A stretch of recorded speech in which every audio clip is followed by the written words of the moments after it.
আসসালামু আলাইকুম সুপ্রিয় শিক্ষার্থীবৃন্দ। তো আমরা হচ্ছে প্রশ্ন সলভিং এর ধারাবাহিকতায় জাহাঙ্গীরনগর বিশ্ববিদ্যালয়ের দুইটা প্রশ্ন হচ্ছে আমরা সলভ করব।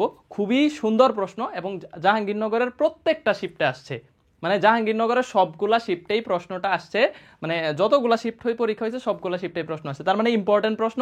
এবং জাহাঙ্গীরনগরে আসলে হচ্ছে এই ইম্পর্টেন্ট প্রশ্নগুলা মোটামুটি বারবারই আসে। তো যেই কারণে ভার্সিটি ভিত্তিক প্রিপারেশন নেওয়ার ক্ষেত্রে প্রশ্ন অ্যানালাইসিসটা কিন্তু অনেক ইম্পর্টেন্ট। তো দেখো এখানে একটা খুবই সুন্দর কনসেপচুয়াল প্রশ্ন আসছে। তোমরা অনেকেই সংনমতা বা আয়তন গুণাঙ্কের বিপরীত রাশিকে বলা হয় সংনমতা, ঠিক আছে? সংনমতা তোমরা হচ্ছে পড়ো, কিন্তু এইখানে তোমাদেরকে বলে দিছে আয়তন গুণাঙ্ক এত হইলে অসংনমতা কত।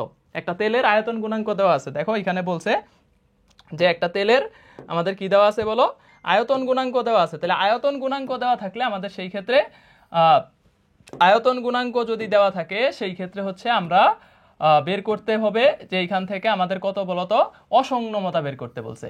তাহলে আমরা যদি অসংনমতা তোমাদেরকে বের করতে বলি আলটিমেটলি, তো এখানে অনেকেই কিন্তু প্রশ্নটা ধরতে পারে নাই যে আয়তন গুণাঙ্ক দেওয়া আছে, অসংনমতা কিভাবে বের করবো। কারণ আমরা জানি আয়তন গুণাঙ্কের উল্টা রাশিকে বলা হয় সংনমতা। তো তোমাদেরকে যদি এখান থেকে বলতো সংনমতা বের করো, তো তুমি তখন কিন্তু ইজিলি এখান থেকে বের করতে পারতা যে এইটা ইকুয়াল টু 1 বাই আয়তন গুণাঙ্ক, 1 বাই আয়তন গুণাঙ্ক। তাহলে এই যে এখান থেকে আমাকে বসায় দিতা 1.3 ইন্টু 10⁹ এত, ঠিক আছে? এই পুরা ভ্যালুটা বসায় দিতে এইটাই কিন্তু অ্যান্সার হয়ে যাইতো।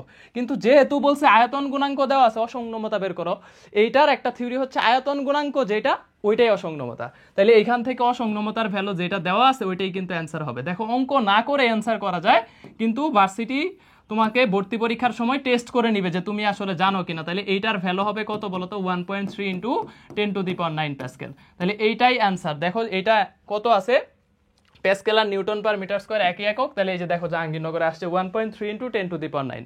তাহলে যেইটা দেওয়া আছে অ্যান্সার কিন্তু ওইটাই। তো আলটিমেটলি এটা 4টা শিফটে আসছে। হ্যাঁ, যে আয়তন গুণাঙ্ক দেওয়া আছে, হয় অসংনমতা বের করো অথবা সংনমতা বের করো। সংনমতা বললে 1 বাই উল্টাটা হবে, আর অসংনমতা বললে আয়তন গুণাঙ্ক যেটা ওইটাই হবে।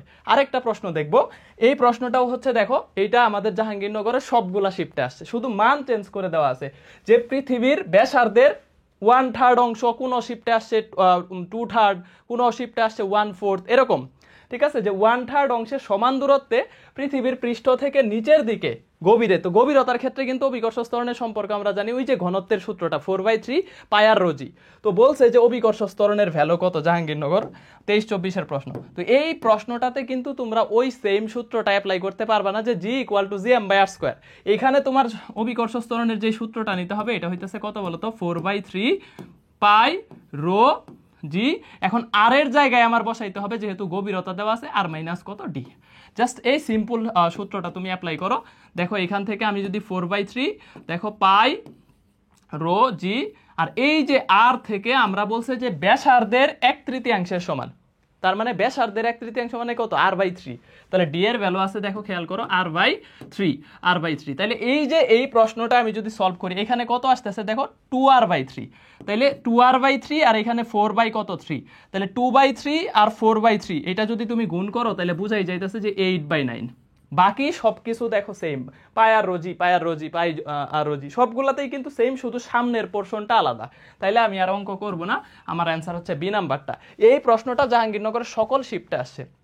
তো যারা জাহাঙ্গীরনগরে পরীক্ষা দিবা তাহলে পাই আর রোজি, ঠিক আছে, পাই আর রোজি, এইটাই হচ্ছে আমাদের কি বলতো অ্যান্সার। তো জাহাঙ্গীরনগর বিশ্ববিদ্যালয়ে চান্স পাওয়ার ক্ষেত্রে কিছু ট্রিক্স অ্যাপ্লাই করতে হবে, যে জাহাঙ্গীরনগরের বিগত প্রশ্ন খুব ভালোভাবে অ্যানালাইসিস করবা, যে কোন শিফটে, সবগুলা শিফটের প্রশ্ন এই জন্য দেখতে হবে যে সবগুলা একটা শিফটে যেই প্রশ্নগুলো আসে দেখবা অপর শিফটগুলোতে অনুরূপ জায়গা থেকে প্রশ্ন আসে, ঠিক আছে? এবং এই প্রশ্নটা সব শিফটেই আসছে।